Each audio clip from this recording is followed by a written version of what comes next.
The climate in which you will embark upon this mission is, as you well know, complicated and not entirely hospitable to journalists or journalism.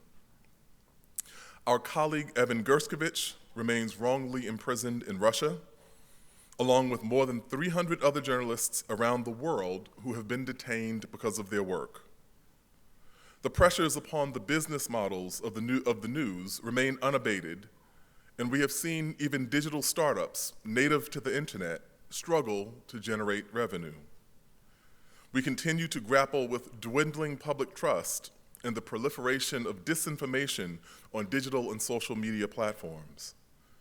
Beyond this, we have seen the emergence of sophisticated machine learning models that threaten to destabilize even more of journalism itself.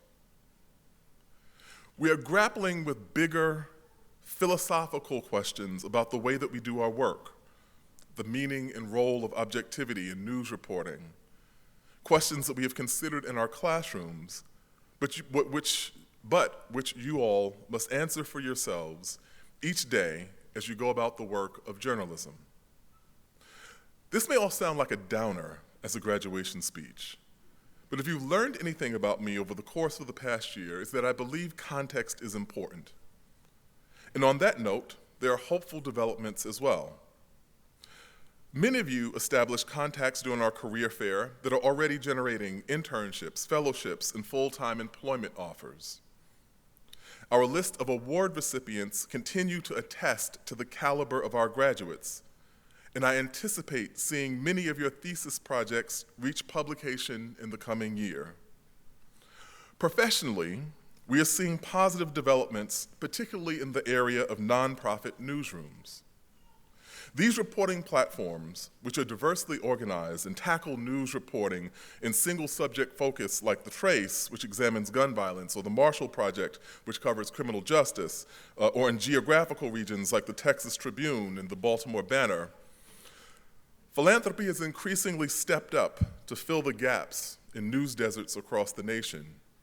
And we see this emerging set of outlets as one key to a viable future for local and investigative reporting. The number of nonprofit news outlets has doubled over the last 4 years to 400 in the Institute for Nonprofit News.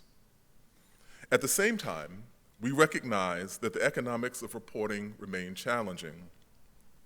For far too many, the cost of journalism education becomes an obstacle to actually sustaining a journalism career. Journalism, like so many of our vital institutions, is at an inflection point right now. It has never been more essential.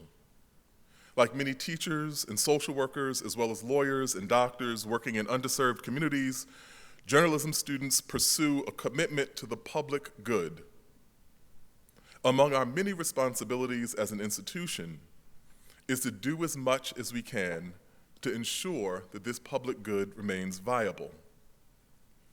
For this reason, I'm announcing the launch of a pilot loan repayment assistance program for CJS graduates who work in U.S. nonprofit newsrooms.